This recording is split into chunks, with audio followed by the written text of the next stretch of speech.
على ዜና ስፖርት ነውም ትማሊ ኣብ ዘጀመረ ውድድር ብስክሌታ ዙር ቀጠር ኣባል ክለብ ዳይመንሽን ዳታ ማርክ ካቨንዲሽ ቀዳማይ ደረጃ ክሕዝን ከሎ ሓድሽ ተቀዳማይ ናይታ ክለብ ኤርትራዊ መክሰብ ድበሳይ ምስ ቀዳሞት 20 ብምዃን ውድድር ፈጺሞም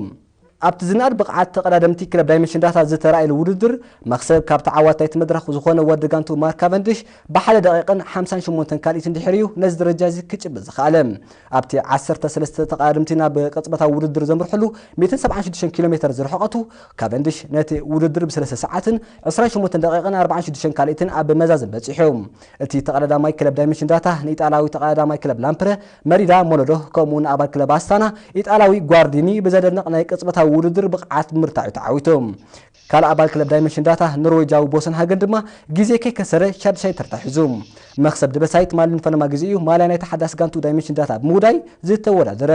እቲ ካብ ጀርመናዊት ክለብ ባይክኤድ ናብታ ደቡብ ኣፍሪቃዊት ጋንታ ኣብ ዝሓለፈ ወርሒ ጥር ዝተሰጋገረ ኤርትራዊ ተቀዳማይ ደቂ ጋንቱ ማርክ ካቨንዲሽን ቦሰን ሃገንን ምስ ቀዳሞት 10 ንኽስርዑ ዓብይ ኣስተዋጽኦ ከም ዝገበረ ጋንቱ ክለብ ዳይመንሽን ዳታ ኣብ መርበባ ሓበሬታ ኣስፊራላ